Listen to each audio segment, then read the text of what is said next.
Yo, people them. Wagwan. Just heading to the back of the garden to do my video because Mrs. is in the house. And what she's going to do, she's going to record me from the bedroom window and send it in her group chat. Look at this idiot talking to the iPad. Yeah, so let me just give a quick wave. Yeah, I know you're recording me. Yeah, but what are we saying? Thursday is usually a recap on the Thursday podcast. But there's not really much to say. It was a very, very, very, very funny podcast. Funny. I think I went into that one to entertain. So, like, entertainment-wise, it was a very funny podcast. But in terms of learning anything or getting anything from it like that, it wasn't that time. But I need to start recording more finance podcasts and more mental health ones. So if anyone wants to hold any of them conversations, let me know, man. Let's get something cracking. Other than that, what else is going on? I've been waiting all day for responses from Rich, from SG, but no one don't seem to be able to be consistent. This is the thing. Like, they do one video and then they make it seem like it's a big task to do these videos, and there's not much to it really. It's just being consistent. I don't know how they don't understand what it means to be consistent, but it is what it is. I'm here regardless, so I'm gonna get my videos done regardless of what else is going on, you get me? But yeah, guys, fix up. CS, I had a whole conversation with CS today. He you know one thing that I've realized about people, everyone's brain is totally different. Like, and people have battles in their brain with consistency and then also, figuring out what they want out of life, financially, mentally, physically, how much work they feel they should be putting in, how much they're rewarded for their efforts, all of that, you get me? But forget all of that now. I can't be having one of these deep conversations every single day, you get me? But today, I was watching some of Young RTM Podcast, the one with Traplow Ross, the clips that are coming out, Traplow Ross and TANKZ. Big up TANKZ. TANKZ has been on the podcast. I want to get Traplow Ross on the podcast. He was supposed to come on the podcast before. I was on holiday at the time, and once again, the guys didn't make it happen. They made every excuse under the sun as to what, yeah. If I'm not here, certain things don't happen. It is what it is. We move, but I want to get Traplow Ross on our show. And TANKZ and some Next Guy Hunt show, and then obviously Chronic, Street Life Cartel, and Pinky Notes. Shout out all of them. Shout out the podcast. Shout out what they got going on. They have all interesting conversations, different perspectives. Can be loud at times, but obviously if you understand the culture, you'll get what's said, how it's said, and why people are interrupting. You get what I'm saying? And I feel like that's what they've honed into on that podcast. I don't think everyone can do that, but they've managed to capitalize it very good, where if you don't understand it from the outside, you might see it, but you'll just leave a comment like, oh, everyone's talking over each other. But those who do get it keep watching. That's why the audience retention is always there, you get me? But it was just interesting, them talking. There was loads of different interesting points. Obviously, TANKZ has been on our podcast before, He had an argument with Nimrod. It was like an older vs younger argument. It was interesting to see him have altercation with Young Spray on the podcast, because Young Spray is a similar, not the same age, but similar age to Nimrod, and obviously TANKZ being younger as well. So he was getting into altercations again. So it shows more of, you know what I mean? You're arguing with two older people now. So how have you dealt with both of them? How did you deal with them the same? Was it the same type of argument? Did you get the same response back? Did you respect one more than the other? Is it a older vs younger thing? Is it youngers feeling like they know more than olders? There was bare questions that could have been answered from watching that and watching TANKZ on our show with Nimrod. You get what I'm saying? And I think it was one of them ones, where Young Spray's accolades and what he's done kind of held him in good stead in that conversation, whereas Nimrod, who has his own accolades in his own right, but on a bigger scale of things within the wider culture, is not really seen like that. It meant that TANKZ could be seen as the not victor, but like the bigger, you know what I mean, like the bigger person in that. It could be seen like that. You get what I'm saying? It could be seen like he was trying to son Nimrod. It could be seen like that. You get what I'm saying? I'm not saying it was that. I'm not saying that that's what happened. I'm just saying it's just an interesting comparison to two similar debates. You get me? And there was both music debates, because obviously I think Young Spray was just getting onto TANKZ about saying that basically you're a failed rapper. So, you looking at Central C in a certain way, but you failed basically. And then TANKZ's response, but then when Spray did say that, he did go say like, I'm a failed rapper. That's what he said. He put that on himself as well.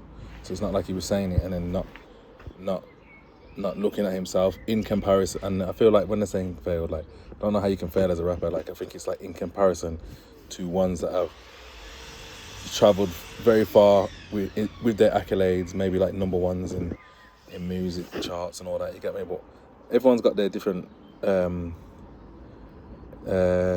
opinions to what success is, and that's what they was arguing there, because TANKZ has got millions of views on his tunes. You get what I'm saying? Which could be seen as a success. But then Spray was talking about my tune, your tunes ain't getting played in the jail. When he's saying that, I understood exactly what he meant. Like, his tunes exceed digital sales, like people in real life situations. Like, and when you're talking about the prison, that's a place where people would take their time to find your CD. When you're in prison, yeah, for you to get someone's album or to get certain music, it's not that easy to get. So if it's going around in the jail, it means something. It means to certain parts of the community and the culture, you're doing something well. For instance, like this then, even with the podcast, Sinners Podcast, I've heard man in jail saying, yo, I've seen your podcast in the jail. Now, to someone that doesn't understand that, you would think, okay, you get me? But for it to be in the jail, someone would have had to have either got it on a USB stick, plugged it or something, or whatever, got it in the jail with those episodes on. Or they would have had to download it on a phone and convert that onto USB or onto someone's hard drive. You get me? But for someone to go through all of that for your content is a long process. You get me? So if they're doing that, it means that there's a certain level of recognition to what you're doing. You get me? And if you haven't been there, you probably wouldn't understand it. But people that have do. And in terms of what they was talking about the culture and Central C, whether or not he's taking from the culture or what culture is, like when people say the streets and when people say the roads, talk about jail, these are the kind of, these things, yeah, hold weight within our culture in a sense where, like, they will always support you if you support them, kind of thing, if that makes sense. Like, when you go mainstream, you can drop off like that. You can have a mainstream hit, you could be in the limelight for a bit of time, and then once that success is gone, you're done with. Like, they don't care about you no more. You ain't getting no sales no more. You're not making no more money. It's just done. But once if you've got the streets, if you've got a part of the culture, they'll hold you up for, I'm not gonna say life, but for as long as you're feeding them with the music that they require. You get it? And even if you exceed and go to a higher level, you'll still be recognized within the streets as someone as respect. You get me? So a lot of rappers, yeah, and a lot of artists do feed the streets, to feed their culture, and try to stay consistent within that area, knowing that it's more longevity in it, you know. So the argument that they was having was whether TANKZ was in his culture for his music or who was bigger. Do you get me? But it's two different eras, so you can't really compare them. You get what I'm saying? And it's two different things. Like if Young Spray wasn't doing what he was doing, is there doors opened for TANKZ to be able to do what he's doing? We don't know. Do you get it? Like when you do this old young thing comparisons, bro, you gotta realize some people open doors. Some doors was not open when people was around for certain things. So when they're having that argument, it's kind of pointless. And I was hoping someone would jump in and say like, yo, you can't really compare it like that. You get me? But in general though, to the culture, I would say Spray is a bigger entity music-wise and podcast-wise. But TANKZ is definitely carved a lane out for himself, understood the assignment in a lot of ways, and is respected in the culture, especially for the content side of things. Me personally, on the music side of things with TANKZ, when I first looked him up, I looked him up for the content side, and then when I heard the music, I put the two and two together, like, oh, that's you, kind of thing. So it was like the artist and the music wasn't connecting at first. But then afterwards, it's like, raw, there's a bigger respect. Got raw, your tunes raw do bang though. You get me? But yeah, man, it's each to their own anyway. I just thought I'd give my input on that whole conversation and the conversation with Traplaw Ross and on his documentaries and you know, his thoughts and opinions, and they're just very contradictory. This is why I wanted to come on the podcast, because like he's saying things like he rates King Von's music. He's got a tattoo of King Von, but then if they kill, then they deserve to go jail. But it's just the way that you're saying it, yeah, versus the way that you're representing them. You got a tattoo of someone that you want to be in jail because you love their music, but their music, and you need them to be authentic, but you also need them to be in jail. It kind of don't make no sense. You get it? Just the way that you're explaining it sometimes.